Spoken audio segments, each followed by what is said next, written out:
Sebuah kaum memiliki postur tubuh sekitar 45 meter dan umur yang panjang hingga 400 tahun. Setiap malam kaum ini melahirkan 1000 anak. Namun, meski diberi karunia yang begitu besar, mereka justru ingkar terhadap nikmat Allah. Nabi yang diutus kepada mereka adalah Nabi Hud alaihissalam. Inilah kisah kaum raksasa tersebut dan azab yang menimpa mereka setelah mengingkari Allah. Nabi yang diutus setelah Nabi Nuh alaihissalam adalah Nabi Hud bin Abdillah bin Aus, salah satu keturunan Sam bin Nuh alaihissalam. Nabi Hud berasal dari kabilah Ad, salah satu bangsa Arab kuno yang tinggal di wilayah Al-Ahqaf, pegunungan pasir di daerah Yaman, tepatnya di antara Oman dan Hadramaut, dekat Laut Merah. Kaum Ad dikenal sebagai bangsa yang kuat dan berperawakan besar. Ada yang mengatakan bahwa Nabi Hud adalah orang pertama yang berbicara dalam bahasa Arab. Ada pula pendapat lain yang menyebut bahwa yang pertama berbicara bahasa Arab adalah Nabi Nuh. Bahkan ada yang mengatakan Nabi Adam alaihissalam. Bangsa-bangsa Arab sebelum Ismail alaihissalam dikenal sebagai Arab Al-Aribah. Mereka terdiri dari banyak suku, di antaranya Ad, Thamud, Jurhum, Madian, Kahtan, dan lain sebagainya. Sedangkan keturunan Ismail bin Ibrahim dikenal dengan istilah Arab Al-Musta'ribah menurut berbagai riwayat, di antaranya yang disebutkan oleh Muhammad bin Ahmad bin Iyas. Kaum Ad adalah kaum pertama yang kembali menyembah berhala setelah peristiwa banjir besar pada masa Nabi Nuh. Allah menciptakan mereka dengan tubuh yang jauh lebih besar dibanding manusia biasa. Kaum Ad dipimpin oleh seorang raja bernama Jalijan yang tinggi badannya sekitar 45 meter. Karena ukuran tubuhnya yang luar biasa, ketika Jalijan berdiri, ia dapat menghalangi cahaya matahari dari mencapai bumi. Dikisahkan, ia mampu menghancurkan sebuah bukit hanya dengan meletakkan lengannya di atasnya. Sosok Jalijan menunjukkan betapa besar dan kuatnya kaum ini. Menurut Wahab bin Munabih, rata-rata tinggi laki-laki kaum Ad adalah sekitar 45 meter, sementara yang paling pendek pun mencapai 27 meter. Mereka baru dianggap dewasa pada usia 100 tahun dan umur mereka melebihi 400 tahun. Tidak pernah terlihat jenazah dari kaum Ad dan ukuran kepala mereka digambarkan sebesar kubah besar. Ada kisah bahwa 6 orang dari kaum Nabi Musa pernah berteduh di dalam tengkorak kepala seorang laki-laki dari kaum raksasa itu.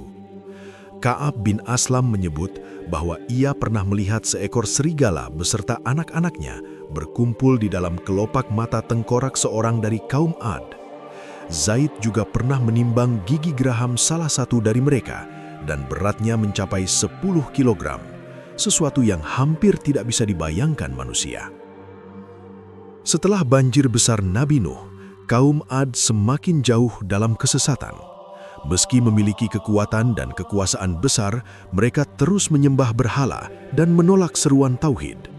Maka Allah mengutus Nabi Hud untuk memperingatkan mereka. Malaikat Jibril datang kepada Nabi Hud membawa perintah Allah. Sampaikan kepada kaum Ad bahwa aku telah memberi mereka kekuatan yang belum pernah diberikan kepada siapapun sebelumnya. Nabi Hud pun mendatangi kaum Ad pada sebuah perayaan besar. Para pembesar dan pemimpin mereka berkumpul, sementara Raja Jalijan duduk di atas singgasana emas bertabur permata. Tingginya lebih dari 45 meter membuatnya tampak seperti gunung di tengah keramaian. Nabi Hud berseru, "Wahai kaumku, sembahlah Allah, tidak ada Tuhan yang layak disembah selain Dia. Berhala-berhala inilah yang menyebabkan kaum Nabi Nuh binasa oleh azab Allah." Namun Raja Jalijan dengan penuh kesombongan menolak.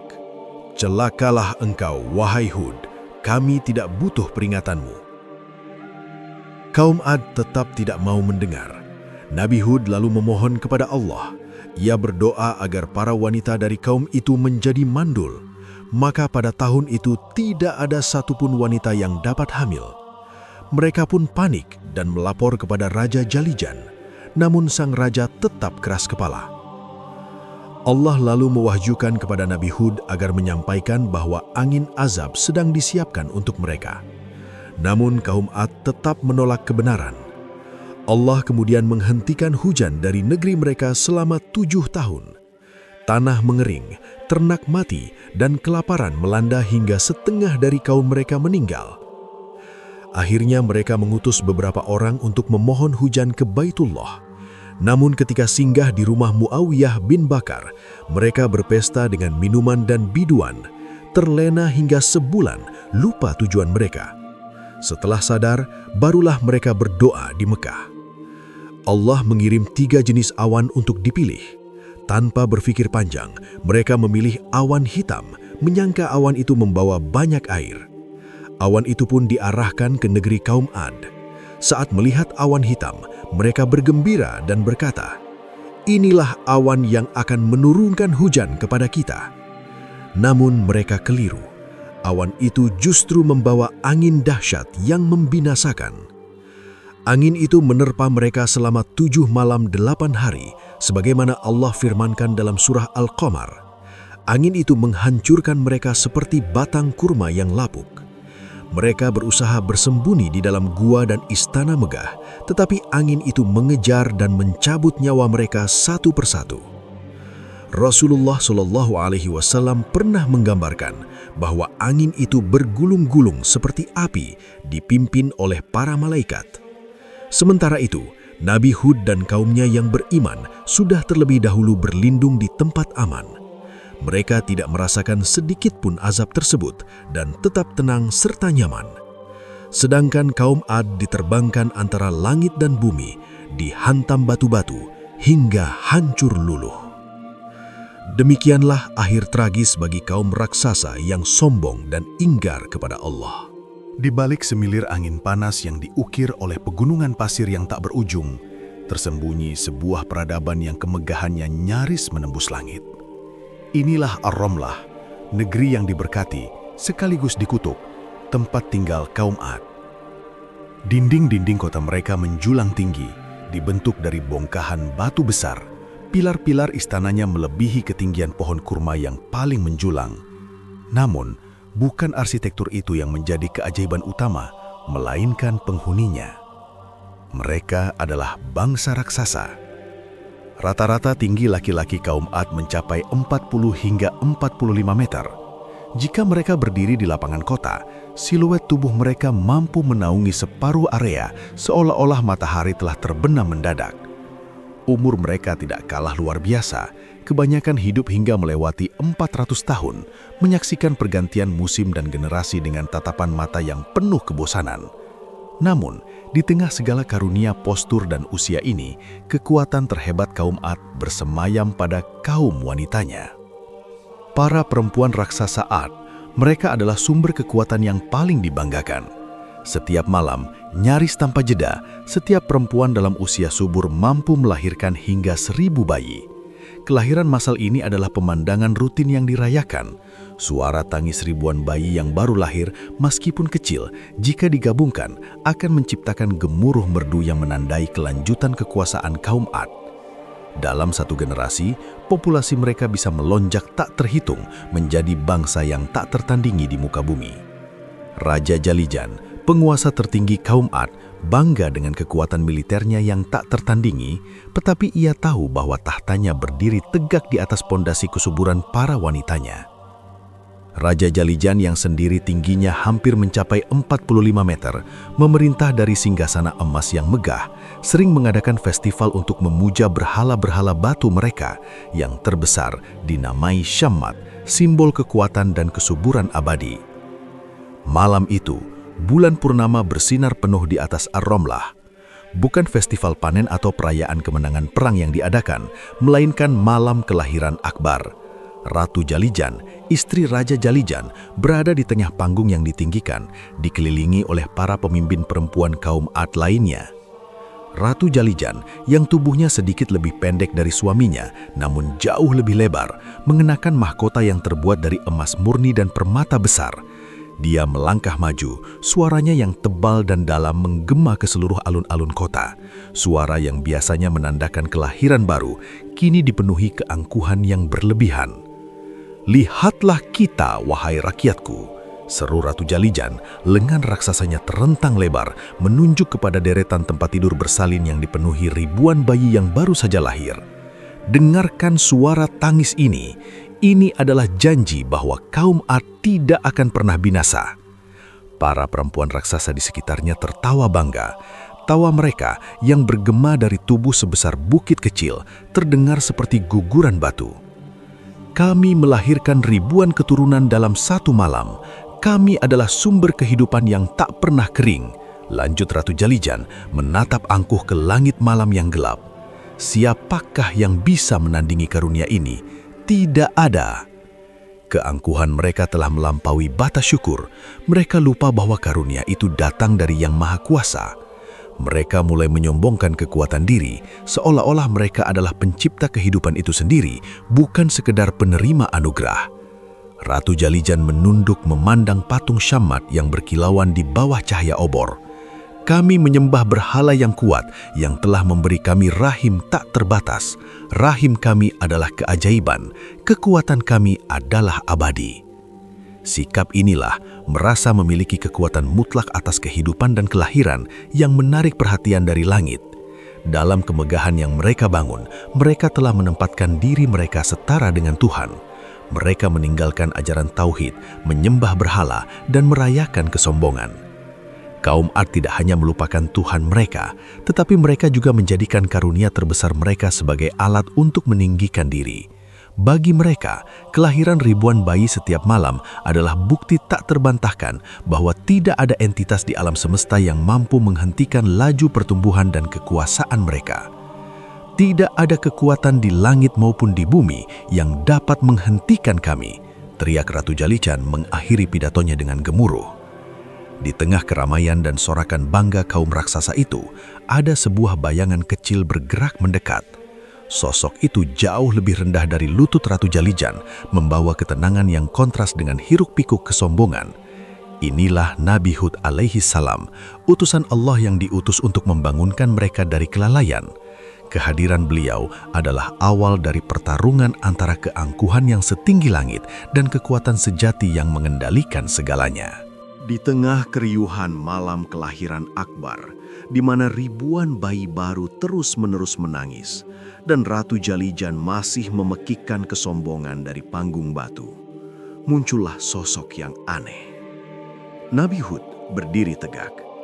Tinggi badannya yang normal untuk manusia biasa, bahkan tidak mencapai betis para raksasa yang menyambut fajar dengan pesta pora. Beliau berjalan tenang menuju kerumunan, membawa aura kedamaian dan kesedihan yang mendalam. Jubahnya sederhana, dan sorot matanya memancarkan cahaya kebenaran yang kontras dengan kemewahan dan kegelapan spiritual di sekitarnya. Beberapa raksasa yang sedang mabuk khamar dan bangga dengan anak-anak mereka yang baru lahir, pertama-tama mengira beliau hanyalah anak-anak kecil yang tersesat atau pelayan yang salah jalan. "Minggir, wahai makhluk kecil!" gertak seorang prajurit raksasa. Suaranya seperti batu besar yang digulingkan. "Tempatmu bukan di sini, tempat suci bagi para ibu dan raja." Nabi Hud tidak mundur. Beliau menengadahkan kepala, meskipun pandangannya hanya mencapai batas pinggang prajurit itu. Dengan suara yang lembut namun penuh wibawa, suara yang berusaha menembus gemuruh keangkuhan, beliau berujar, "Wahai kaumku, aku bukanlah makhluk kecil yang tersesat. Aku adalah Hud bin Abdillah bin Aus, seorang saudara dari kabilah kalian, dan aku datang membawa kabar yang lebih berharga daripada ribuan bayi yang kalian lahirkan." Semua mata raksasa kini tertuju kepadanya. Raja Jalijan yang duduk di singgasananya di atas bukit menyipit mata. Sementara Ratu Jalijan yang berdiri di panggung yang sama tertawa terbahak-bahak. Tawa itu begitu kuat, hampir-hampir memadamkan api obor di sekitarnya. "Lihatlah suamiku," cebir Ratu Jalijan, menunjuk Nabi Hud dengan jemari sebesar gada. "Dia mengaku membawa kabar berharga. Apa yang bisa dibawa oleh sebongkah debu seperti dia? Mungkin dia membawa resep untuk membuat susu bayi. Tawa cemooh segera menyambut ucapan Ratu Jalijan. Nabi Hud menunggu sampai tawa itu mereda. Lalu ia mengulangi seruannya dengan kesabaran seorang nabi. Wahai kaumku, sembahlah Allah, Tuhan yang Maha Esa. Dialah yang menciptakan kalian dengan postur yang luar biasa. Dialah yang memberikan kalian umur yang panjang. Dan dialah yang menganugerahkan kepada kaum wanitamu kekuatan dahsyat untuk melahirkan ribuan nyawa. Jangan sombong atas nikmatnya. Suasana seketika berubah tegang. Nama Allah dan seruan Tauhid adalah hal yang asing dan menakutkan bagi mereka yang telah lama menyembah berhala dan diri sendiri. Raja Jalijan bangkit dari singgasananya. Bayangannya yang menjulang menutupi sebagian besar alun-alun.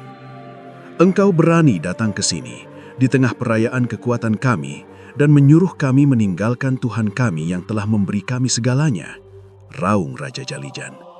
Engkau mencoreng kebahagiaan para ibu yang baru saja melahirkan. Siapa sebenarnya engkau ini? Aku adalah utusan Allah kepada kalian, jawab Nabi Hud tegas. Aku tidak meminta upah, melainkan hanya ingin menyelamatkan kalian dari azab yang pasti datang jika kalian terus ingkar. Namun seperti yang sudah-sudah, penolakan paling kejam dan pribadi justru datang dari kaum wanita raksasa. Ratu Jalijan yang merasa karunia melahirkan adalah kebanggaannya yang tak tersentuh, melangkah turun dari panggung hingga wajahnya yang dipenuhi kebencian berada tepat di atas Nabi Hud. Kami tidak butuh keselamatanmu, wahai makhluk kecil, maki Ratu Jalijan. Suaranya bergetar karena amarah. Kami, para wanita raksasa, adalah sumber kekuatan kaum ini. Kekuatan kami nyata, dapat dilihat dalam ribuan keturunan yang kami lahirkan setiap malam. Kekuatanmu hanya kata-kata kosong tentang Tuhan yang tak terlihat. Para wanita raksasa lain segera menyuarakan dukungan. Dia iri pada kesuburan kita. Dia pasti mandul, makanya dia datang untuk mengutuk. Usir dia sebelum kesialan yang dia bawa menular pada rahim-rahim suci kita. Mereka mulai melemparinya dengan sisa-sisa sesajen dan makanan dari pesta. Mereka menuduh Nabi Hud sebagai pembawa sial yang cemburu pada anugerah kesuburan mereka. Hinaan para wanita raksasa itu jauh lebih menyakitkan daripada ancaman para prajurit. Mereka bahkan memerintahkan para lelaki untuk segera mengusir Nabi Hud dari batas kota Ar-Ramlah. Jika dia tetap di sini, kekuatan rahim kita akan hilang, teriak salah satu perempuan raksasa penuh histeria. Singkirkan dia. Nabi Hud dipaksa mundur, didorong dan dilempari. Beliau tetap menjaga ketenangan, tetapi hatinya remuk redam melihat kesombongan yang telah membatu. Beliau tahu, mereka tidak akan mendengar seruannya. Mereka telah meletakkan kekuatan melahirkan di atas kekuatan pencipta. Saat Nabi Hud di ambang batas kota, sebuah kelembutan namun perintah yang jelas turun dari langit. Itu adalah firman Allah. Berdoalah kepadaku, niscaya aku akan menunjukkan kepada mereka kekuasaanku. Nabi Hud menoleh ke belakang, menatap kota megah yang diselimuti keangkuhan dan tawa cemooh yang masih terdengar. Dengan hati yang berat dan mata yang berkaca-kaca, beliau mengangkat tangan ke langit, menghadap kepada Tuhan yang Maha Memberi. Ya Allah, Engkaulah yang memberi keturunan dan Engkaulah yang menahannya. Mereka menyombongkan rahim mereka dan lupa bahwa itu adalah karuniamu semata. Tahanlah rahim mereka, ya Allah, hingga mereka sadar bahwa kekuatan bukan milik mereka, tetapi milikmu dan milikmu saja. Doa itu terucap. Di Ar-Ramlah, para wanita raksasa masih tertawa, tidak menyadari bahwa di saat yang sama, janji azab telah diucapkan atas sumber kekuatan yang paling mereka banggakan. Tawa cemooh para perempuan raksasa masih menggantung di udara Ar-Ramlah, berbaur dengan aroma pesta dan sisa-sisa sesajen yang mereka lemparkan kepada Nabi Hud. Mereka merasa menang. Sosok kecil yang berani menantang keangkuhan mereka telah diusir, dan kini mereka bebas merayakan lagi anugerah tak terbatas yang mereka yakini sebagai milik mereka sendiri. Ratu Jalijan kembali ke panggung, suaranya kembali lantang. Lihat, apa yang bisa dilakukan oleh manusia kecil itu? Tidak ada. rahim kita tetap kuat, berhala kita tetap agung. Namun, sebuah keheningan yang aneh mulai menyelimuti kota. Malam itu, seperti malam-malam sebelumnya selama ribuan tahun, seharusnya menjadi puncak aktivitas di Ar-Ramlah. Para tabib dan perawat raksasa sudah bersiap di pusat-pusat kelahiran. Tempat tidur berlapis gading yang disediakan bagi para ibu penuh sesak. Udara seharusnya dipecah oleh rintihan singkat para ibu yang melahirkan dan, yang paling penting, tangisan ribuan bayi yang baru melihat dunia. Namun, tidak ada rintihan, tidak ada tangisan. Para perempuan raksasa yang sudah mulai merasakan kontraksi, tiba-tiba merasakan sensasi yang asing. Kontraksi itu, yang biasanya intens dan cepat, mendadak berhenti. Rahim mereka, yang biasanya terasa seperti lautan bergejolak penuh kehidupan, mendadak menjadi tenang. Awalnya, mereka mengira itu hanya kelelahan dari perayaan yang panjang. "Mungkin kita terlalu bersemangat malam ini," bisik seorang perempuan raksasa kepada rekannya. "Kita harus beristirahat. Besok malam pasti akan kembali normal." Namun saat jam-jam terus berdetak dan fajar mulai menyingsing di balik pegunungan pasir, keheningan itu tidak menghilang. Sebaliknya, keheningan itu semakin tebal, semakin menekan. Para bidan raksasa mulai mondar-mandir panik. Ini belum pernah terjadi. Selama ratusan tahun hidup mereka, tidak pernah ada satu malam pun tanpa kelahiran. Malam kelahiran massal adalah keniscayaan, sealami terbit dan terbenamnya matahari. "Ada yang salah dengan air penyucian kita?" tanya salah satu bidan dengan suara cemas. "Tidak, semua ritual sudah dilakukan sesuai tradisi," jawab yang lain. Ketika matahari terbit, menerangi Ar-Ramlah dengan cahaya keemasan, kenyataan pahit itu terpampang jelas. Tidak ada satupun bayi yang lahir pada malam itu. Seluruh negeri terasa beku. Tidak ada tangis bayi, tidak ada kehangatan hidup baru. Hanya ada keheningan yang mematikan, menggantikan gemuruh kehidupan yang selama ini mereka sombongkan. Kepanikan pun merebak. Para perempuan raksasa mulai memeriksa diri mereka. Yang tadinya merasakan perut penuh dan berat, kini merasa kosong. Rahim mereka yang semalam terasa seperti sumber kekuatan tak terbatas, kini terasa seperti batu yang kering dan hening. Seorang perempuan raksasa menjerit histeris. "Apa yang terjadi dengan rahim kami? Keajaiban ini hilang. Patung Syamad diam. Mengapa?" Ratu Jalijan yang terbangun oleh kegaduhan bergegas menuju pusat kelahiran. Ia melihat kengerian di wajah para perempuan raksasa. Wajah-wajah yang biasanya dipenuhi kebanggaan dan keangkuhan, kini wajah-wajah itu dipenuhi ketakutan dan kebingungan. "Tenang," perintah Ratu Jalijan, berusaha mempertahankan wibawanya meskipun hatinya sendiri mulai diselimuti rasa dingin yang aneh. "Ini pasti ulah si penyihir kecil yang diutus semalam. Dia pasti telah melakukan sihir kotor untuk mengganggu kita." Mereka segera mengadu kepada Raja Jalijan. "Wahai Raja, kami mandul. Rahim kami telah ditahan. Ini adalah kutukan. Kami tidak melahirkan 1000 anak. Kami tidak melahirkan satu pun." Raja Jalijan yang mendengar laporan ini merasa darahnya mendidih. Dia tidak takut pada peperangan atau kelaparan, tetapi kehilangan kekuatan melahirkan adalah ancaman terhadap kelanjutan kaum Ad itu sendiri. Itu adalah pukulan langsung terhadap sumber kesombongan mereka. "Panggil semua dukun dan tabib," raung Raja Jalijan. "Panggil penyihir dari seluruh penjuru negeri, periksa setiap perempuan, obati mereka, jangan biarkan keajaiban ini hilang." Namun, semua usaha sia-sia. Dukun-dukun merapal mantra, tabib-tabib memberikan ramuan terkuat, tetapi rahim tetap beku. Keheningan itu bersifat spiritual, bukan fisik. Ia adalah kutukan ilahi yang tidak dapat dipecahkan oleh mantra manusia ataupun raksasa. Ironisnya, meskipun ketakutan telah merayap, keangkuhan mereka tetap menguasai. Mereka tidak mau menghubungkan keheningan ini dengan doa Nabi Hud yang mereka usir semalam. Mereka menolak untuk mengakui bahwa ada kekuatan yang lebih besar dari rahim mereka, atau dari raja mereka, atau dari berhala mereka. "Ini hanya gangguan sementara," paksa Ratu Jalijan kepada kaum perempuan. "Kekuatan kita akan kembali, kita hanya perlu memberi persembahan yang lebih besar kepada Syamad." Hati mereka telah berbatu. Ketakutan itu membuat mereka semakin keras kepala, semakin ingkar. Mereka memutarbalikkan fakta, mencari kambing hitam, siapapun kecuali diri mereka sendiri untuk disalahkan. Mereka tidak sadar, kutukan mandul ini bukanlah akhir, melainkan hanyalah pertanda pertama.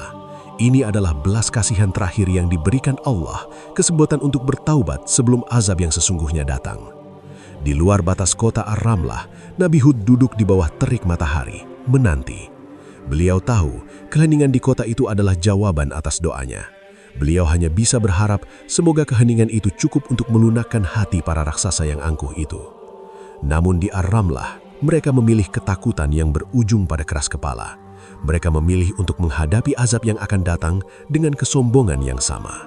Keheningan yang mematikan di Ar-Ramlah kini telah berlangsung selama 3 hari. 3 malam yang seharusnya menghasilkan ribuan jiwa baru, kini menghasilkan kekosongan yang dingin. Bau dupa dan sesajen yang memenuhi kuil-kuil berhala tidak mampu menyamarkan bau keputusasaan yang mulai menyebar di antara kaum raksasa. Raja Jalijan yang biasanya tampil megah dan tenang, kini terlihat gelisah di singgasananya. Ia memanggil semua pembesar kaum, termasuk para pemimpin perempuan dan penasihat spiritual, ke balairung istananya yang menjulang. "Apa hasilnya?" tuntut Raja Jalijan. Suaranya menggelegar menuntut jawaban. "Sudah 3 hari, para tabib dan dukun, kalian harus menjelaskan mengapa rahim istri-istriku dan seluruh perempuan kaum kita membatu." Seorang tabib raksasa yang kepalanya sebesar tempayan besar maju dengan gemetar. "Paduka Raja, kami telah memeriksa semuanya. Secara fisik, tidak ada penyakit. Organ-organ mereka sempurna, tetapi seolah-olah ada kekuatan yang tidak terlihat yang telah menutup paksa sumber kehidupan itu." Ratu Jalijan menyela dengan suara tajam. "Kekuatan tidak terlihat? Omong kosong. Pasti itu ulah sihir jahat. Kita harus mencari penyihir terkuat di dunia untuk mematahkan mantra ini. Kita harus menghukum penyihir kecil yang diutus itu." Keputusan pun diambil. Kaum Ad memulai pencarian besar-besaran untuk solusi duniawi. Mencari solusi duniawi, ritual dan pemujaan, mereka meningkatkan pemujaan kepada berhala terbesar, Shamad. Ribuan tumpukan harta dikorbankan, ritual yang paling kuno dan terlarang dilakukan di puncak gunung, memohon agar berhala itu mengembalikan kesuburan. Mereka bahkan mencoba memuja angin dan langit, mengakui bahwa kekuatan yang menyerang mereka bersifat elemental, tetapi mereka menolak mengakui bahwa itu adalah kekuatan tunggal yang menciptakan elemen. Semua sia-sia. Shamad tetap bisu dan rahim tetap hening. Pencarian ilmu hitam. Pasukan utusan dikirim ke negeri-negeri jauh untuk mencari penyihir dan ahli nujum. Namun setiap penyihir yang mereka temui, betapapun kuatnya, kembali dengan kepala tertunduk. Mereka semua mengatakan hal yang sama. Ini bukan sihir manusia, ini adalah kutukan yang datang dari langit, yang mengunci kekuatan kelahiran itu sendiri. Memperkuat diri sendiri, Raja Jalijan kemudian memerintahkan para perempuan untuk meningkatkan asupan makanan dan minuman terkuat, membangun kembali kekuatan fisik mereka. Mereka makan daging-dagingan yang langka, minum ramuan vitalitas. Namun tubuh yang super kuat tidak berarti apa-apa jika sang pemberi kekuatan telah menarik anugerahnya. Konfrontasi internal dan penolakan.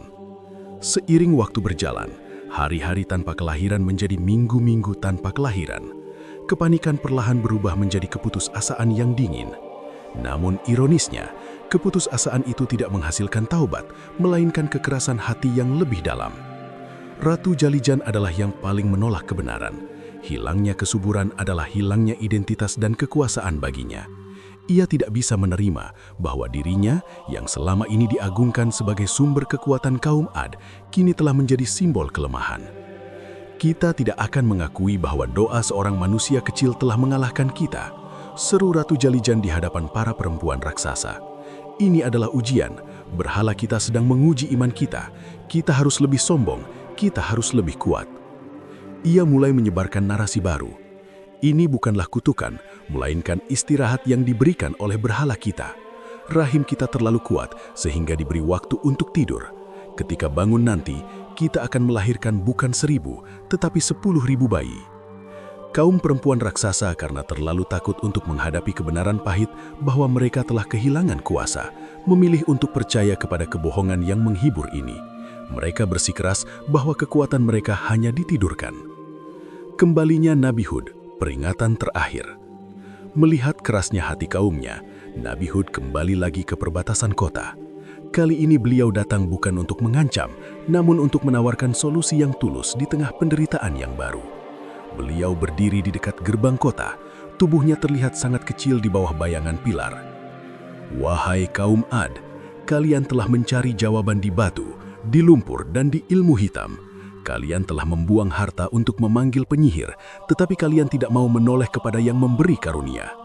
Ketahuilah, keheningan rahim itu adalah bukti bahwa kekuatan hanya milik Allah. Bertaubatlah, sembahlah Allah yang Maha Esa. Jika kalian sujud dan mengakui kesalahan, aku yakin Allah akan mengembalikan hujan dan membukakan rahim kalian. Meskipun banyak raksasa yang sudah mulai lelah dan hampar karena kekeringan mulai melanda, tanda azab berikutnya akan datang. Mereka tidak berani mendekat. Rasa malu dan takut kepada Raja Jalijan dan Ratu Jalijan lebih besar daripada takut kepada Tuhan. Ratu Jalijan yang melihat kehadiran Nabi Hud memerintahkan para prajurit, "Tangkap dia, hukum mati dia. Dia adalah sumber dari semua kesialan kita." Nabi Hud pun diusir sekali lagi. Namun sebelum pergi, beliau menyampaikan ramalan terakhir yang kelam. "Jika kalian menolak untuk bertaubat, ketahuilah, kutukan mandul ini hanyalah permulaan. Kekeringan akan menyusul, dan jika hati kalian tetap membatu, maka azab yang sesungguhnya akan datang, yang akan membinasakan kalian semua." Kaum Ad hanya menanggapi dengan makian dan lemparan batu. Mereka telah memilih jalan kesombongan hingga akhir. Mereka tidak akan pernah mengakui bahwa kekuatan terbesar mereka telah ditahan oleh doa seorang manusia kecil. Setelah gagal total mematahkan kutukan keheningan rahim, kaum Ad justru semakin tenggelam dalam penolakan. Mereka menyalahkan Nabi Hud dan berusaha melupakan ketakutan mereka dengan kembali pada kemewahan dan kesombongan yang tersisa. Namun, alam mulai bersekongkol dengan azab yang sudah dijanjikan. Allah telah menghentikan hujan, tidak hanya rahim mereka yang kering, tetapi juga tanah mereka. Awalnya, kaum Ad tidak terlalu khawatir.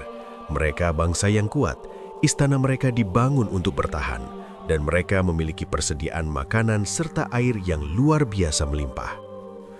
Namun 1 tahun berlalu, hujan tidak turun.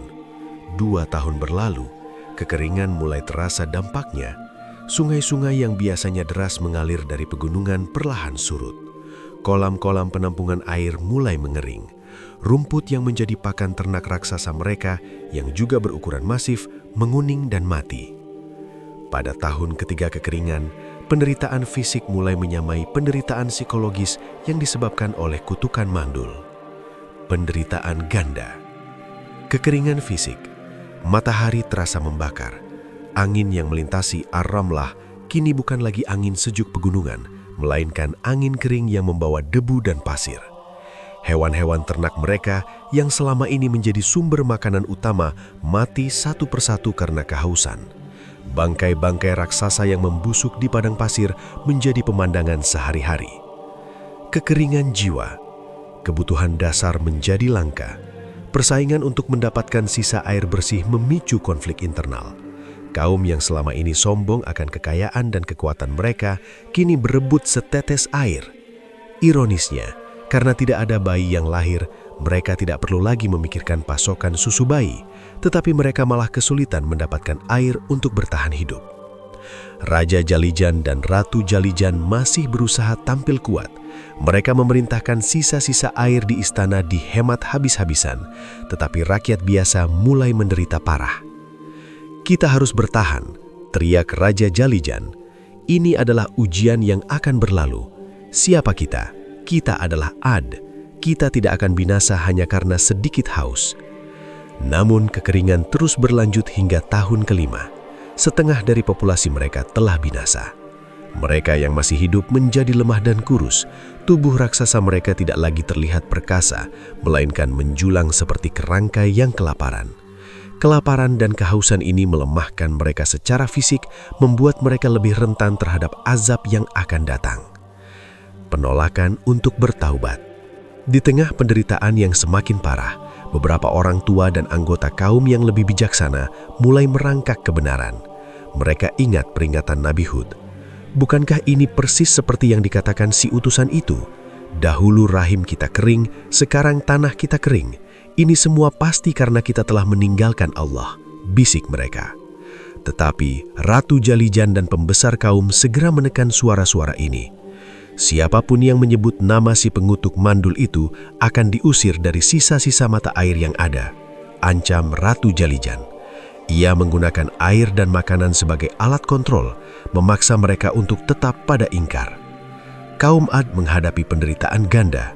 Mereka tidak bisa menghasilkan masa depan, mandul, dan masa kini mereka diancam oleh kelaparan, kekeringan. Nabi Hud kembali lagi di tengah kekeringan. "Wahai kaumku," seru Nabi Hud. Wajahnya mencanarkan kesedihan. "Kematian mengintai. Jika kalian tetap sombong, azab yang lebih besar akan menyambut. Bertaubatlah, Allah Maha Pengampun. Dia akan mengembalikan hujan dan mengakhiri penderitaan kalian." Kali ini, beliau disambut dengan keheningan yang berbeda, bukan keangkuhan, melainkan kelelahan yang sinis. "Sudah 7 tahun tanpa hujan, Hud," kata salah satu pembesar dengan suara serak. "Jika Tuhanmu sekuat itu, mengapa ia biarkan kami menderita selama ini? Kami lebih percaya pada tangan kami sendiri." Mereka tetap memalingkan wajah. Hati mereka sekeras tanah yang retak di bawah kaki mereka. Keputusan terakhir, mencari pertolongan di Baitullah. Setelah 7 tahun penuh penderitaan, Raja Jalijan akhirnya menyerah pada cara-cara non-spiritual. Ia memutuskan untuk mencoba metode kuno yang diyakini masyarakat Arab kuno saat menghadapi kondisi genting, memohon pertolongan di Baitullah, di Mekah. "Kita harus memohon hujan kepada Yang Maha Kuasa di tempat yang disucikan," putus Raja Jalijan, meskipun niatnya masih bercampur. Ia melakukan ini bukan untuk taubat, tetapi sebagai upaya terakhir untuk menyelamatkan kekuasaan. Maka sejumlah orang dari bangsa Ad yang tersisa diutus untuk melakukan perjalanan panjang ke Baitullah. Mereka diperintahkan untuk berdoa dan memohon agar Allah menurunkan hujan kepada kaum mereka. Raja dan ratu berharap dengan melibatkan ritual yang lebih besar, kutukan itu akan terangkat. Mereka tidak sadar perjalanan ini akan menjadi langkah terakhir yang akan menyegal nasib mereka. Ketika mereka sampai di perbatasan Mekah, mereka akan dihadapkan antara rahmat dan azab, sebuah pilihan yang akan mereka ambil dengan penuh kesombongan. 7 tahun kekeringan telah memusnahkan setengah kaum mereka, tetapi tidak memusnahkan sedikit pun keangkuhan mereka. Dan dengan keras kepala yang sama, mereka melangkah ke takdir yang sudah disiapkan untuk mereka. Awan hitam yang pekat itu bergerak cepat melintasi langit, menuju lembah-lembah dan dataran tinggi di Ar-Ramlah. Kaum Ad menatapnya dengan sukacita yang hampir histeris, menyambutnya sebagai penyelamat dari kekeringan 7 tahun. Mereka berkerumun di alun-alun, mengangkat tangan mereka yang kurus, siap menerima tetesan rahmat. Ratu Jalijan yang berdiri bersama Raja Jalijan di balkon istana tertawa kemenangan. "Lihat, wahai Hud, doamu yang lemah telah dibalas dengan awan yang kuat ini. Kekuatan kami tidak terkalahkan." Namun, saat awan hitam itu tepat berada di atas kota, sesuatu yang aneh terjadi. Ia tidak meneteskan hujan. Udara di bawah awan itu mendadak terasa dingin luar biasa, dingin yang menusuk tulang, jauh berbeda dari panasnya padang pasir. Kemudian datanglah suara, bukan suara gemuruh hujan, melainkan suara auman yang sangat dahsyat, seolah-olah seluruh pegunungan pasir meledak secara bersamaan. Dari pusat awan hitam itu, melesatlah sesuatu yang tak terbayangkan, badai angin yang maha dahsyat. Ini bukanlah angin sepoi-sepoi padang pasir, bukan pula angin topan biasa. Ini adalah angin syarsyar, angin yang sangat kencang, disertai suhu yang membekukan, yang dikirimkan langsung oleh Allah sebagai balasan atas kesombongan yang telah mendarah daging. Badai itu menghantam Ar-Ramlah tanpa ampun. Reaksi pertama kaum Ad adalah kebingungan total. Angin yang lembut berubah menjadi dinding udara yang padat, mendorong mereka dengan kekuatan yang tak tertandingi. "Apa ini? Ini bukan air!" teriak para raksasa ketakutan. "Ini hanyalah angin," raung Raja Jalijan berusaha mempertahankan ketenangannya. "Kita lebih besar dan kuat dari angin. Berlindung!" Para raksasa yang tingginya 40 meter lebih segera berlarian mencari perlindungan di balik istana batu mereka yang kokoh. Mereka mencoba berlindung di gua-gua besar dan rumah-rumah yang mereka yakini kebal terhadap unsur alam. Namun, angin itu memiliki kekuatan yang melampaui logika mereka. Kekuatan angin pembinasa. Dalam hitungan detik, azab itu menunjukkan kekuatannya. Angin syarsyar tidak hanya meniup, tetapi juga mencabut akar. Bangunan-bangunan batu yang dibanggakan, yang selama ini mereka yakini tak tergoyahkan, mulai retak dan hancur seperti tanah liat kering. Angin itu menyelinap melalui celah-celah terkecil dan menghancurkan fondasi dari dalam. Mencampakkan tubuh. Angin itu mengejar setiap individu. Seorang prajurit raksasa yang seberat beberapa ton terangkat ke udara seolah-olah ia adalah bulu angsa. Tubuh mereka yang besar dan berat, yang selama ini menjadi sumber keangkuhan, kini menjadi beban dan sasaran empuk bagi angin. Al-Quran menggambarkan nasib mereka dengan kengerian. Mereka tercampak seperti batang-batang kurma yang telah lapuk. Tubuh-tubuh besar raksasa itu diputar-putar, dilempar dan dibanting ke tanah dan bebatuan, meremukkan tulang-tulang mereka hingga menjadi serpihan. Mereka yang selama ini menyombongkan postur dan usia panjang, kini tak berdaya hadapan kekuatan Allah. Ratu Jalijan dan Raja Jalijan menyaksikan kehancuran itu dari balkon istana. "Tutup semua pintu, panggil pasukan," perintah Raja Jalijan. Suaranya kini dipenuhi keputusasaan, bukan lagi kesombongan. Namun, tidak ada pasukan yang bisa menghentikan badai yang diciptakan oleh Tuhan. Angin itu merobek atap istana Raja Jalijan, membuat pilar-pilar besar ambruk. Ratu Jalijan yang selama ini menyombongkan rahim dan keturunannya, kini berteriak ketakutan saat ia melihat para wanita lain terangkat dan hilang dalam pusaran angin. "Ini bukan sihir, ini bukan ujian, ini adalah azab," pekik Ratu Jalijan, akhirnya menyadari kebenaran di detik-detik akhir hidupnya. Ia menyadari bahwa doa manusia kecil yang ia ejek itu telah terkabul dan kekuatan yang ia sombongkan adalah kepalsuan belaka. Angin itu berlangsung tanpa henti, 7 malam dan 8 hari. Tidak ada tempat berlindung. Bagi kaum yang ingkar itu, angin itu mengejar mereka kemanapun mereka pergi. Jika mereka masuk ke gua, angin itu menciptakan tekanan udara yang mematikan. Jika mereka bersembunyi di balik dinding, dinding itu runtuh menimpa mereka. Azab ini adalah balasan yang sempurna. Mereka yang menyombongkan kekuasaan di bumi dihancurkan oleh unsur alam yang paling dasar, membuktikan bahwa sekokoh apapun fisik mereka, mereka tetaplah makhluk ciptaan yang bergantung pada izin Sang Pencipta. Saat badai berakhir, Ar-Ramlah hanyalah puing-puing, kehancuran total, pemusnahan sempurna. Kutukan mandul itu akhirnya berakhir, tetapi ia berakhir bersama dengan kehancuran kaum yang menanggungnya. Di tengah puing-puing, hanya satu tempat yang tetap berdiri tegak dan damai. Tempat perlindungan yang disediakan Allah untuk Nabi Hud dan segelintir orang beriman yang mengikuti seruannya. Mereka adalah satu-satunya yang selamat dari amukan angin syarsyar itu. Setelah 7 malam dan 8 hari tanpa henti, badai angin syarsyar akhirnya mereda. Keheningan yang menyambut pagi hari itu jauh lebih mencekam daripada keheningan rahim di awal kutukan. Karena keheningan kali ini adalah keheningan kematian massal. Matahari terbit perlahan, menyinari Ar-Ramlah yang kini telah berubah menjadi kuburan raksasa. Kota yang dulu megah itu telah rata dengan tanah. Istana-istana setinggi bukit hanyalah tumpukan puing-puing batu besar. Pilar-pilar gading dan emas terkubur di bawah timbunan pasir dan debu yang dibawa oleh angin pembinasa. Pemandangan itu mengerikan dan menjadi bukti nyata kekuasaan ilahi.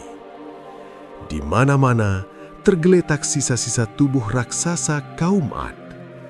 tubuh-tubuh setinggi 40 meter yang dulu melambangkan kesombongan dan kekuatan yang tak tertandingi, kini tercampak tak berdaya.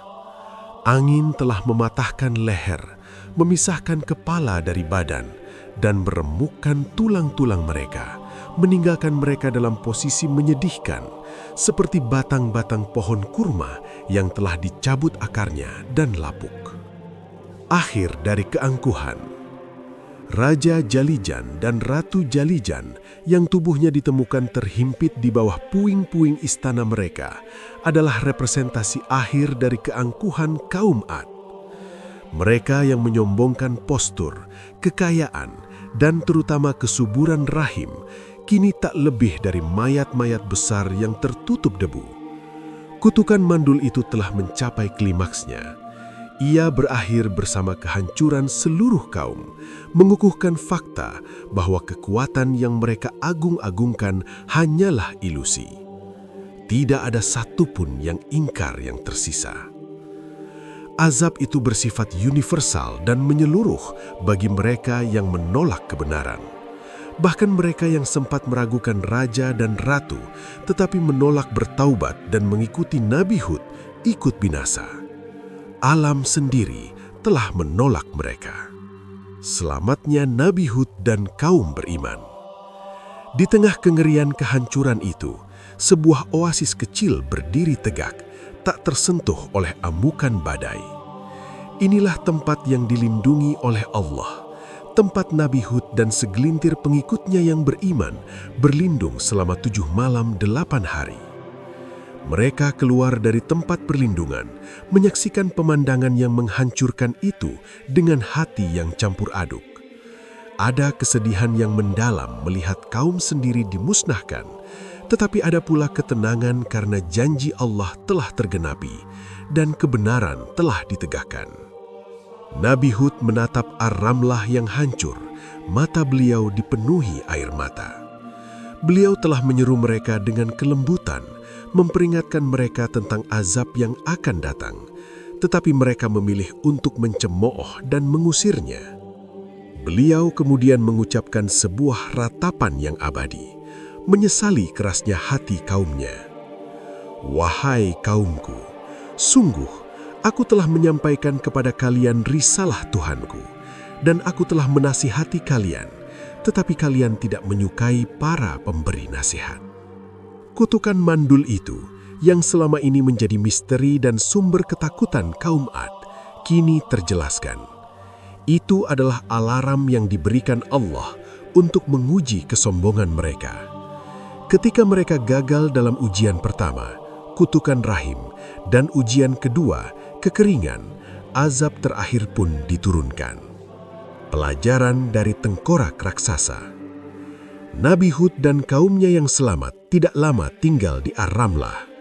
Mereka tahu tempat itu kini adalah tanah hukuman, tempat yang penuh pelajaran pahit. Mereka diperintahkan Allah untuk bermigrasi. Sebelum pergi, mereka menyaksikan sisa-sisa tubuh kaum Ad, sebuah pelajaran yang akan mereka bawa seumur hidup.